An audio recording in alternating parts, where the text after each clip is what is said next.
Alright, this video is for installation of fog lights on a 2013 Sprinter 170 wheelbase.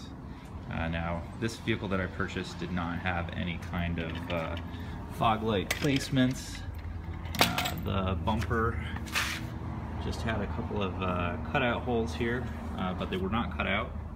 So that was the first thing that I had to do, was cut out the holes in the bumper here. And then the next thing was try to purchase some lights that should fit. Got those. Looks pretty standard fog light. The next problem was dealing with getting it hooked up into a bracket system. Now I looked for brackets and there were a couple of places that said that they had them, but what I realized is that the Mercedes-Benz brackets actually fit right into the bumper system, right in here along the hole, and then somehow everything just kind of snaps into place, and so the fog lights come off with the bumper. So that wasn't going to work for me because I'd have to order an entire another bumper, which was about $1,000 all in. Wasn't about to do that. You know, and cheap bumpers, trying to get them to hook up to the bumper somehow wasn't going to work. So what I came up with was that there are a couple of holes here.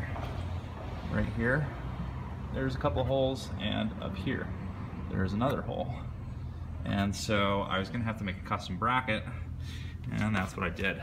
And so that's what I'm here to show, is that you can make a custom bracket out of all this. It's certainly not worth the time and the money, so actually it's not that expensive, but it did take a lot of time to cut it. So if you have the option of getting the bumper that's already got the thing on it, then by all means certainly do that. But if you don't and you have to go this route, you can buy standard aluminum tubing in 20-foot sections for about 20 bucks. And that's, you know, you got to cut it up and put in all these bolts and whatnot. So it's kind of a pain.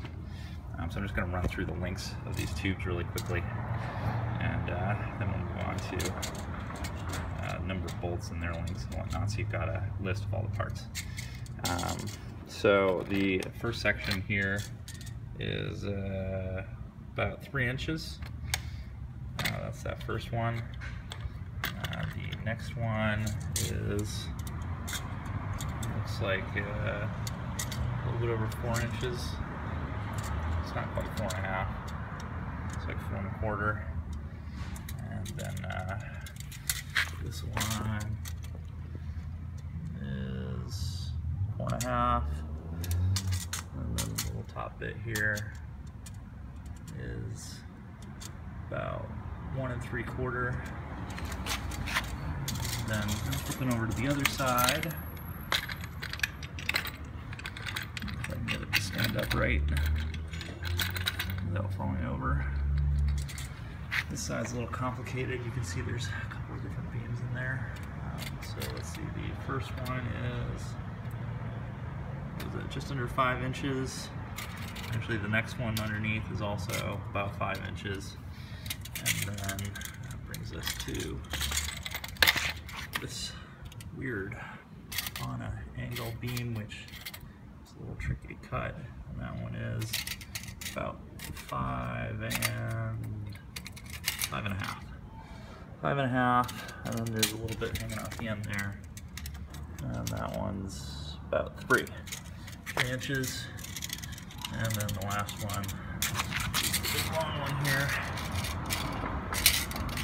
And that one is about 7.5 inches. So by the time you're done, you've got all these, and you got these two here popping off the back, and then the third one right there coming off on an angle. And this will all fit up into here. And the way that it ends up by looking is like this. So we got set up on the other side. So there are the two that bolt into the back, and then normally there would be a third one popping in right here, but ended up by just kind of jamming it in there, and that should hold the weight, and it ends up by working out just fine on the bumper. Make sure that when you do line all this stuff up, you get it to line up to the holes on the bumper, which is its own challenge. So that's that.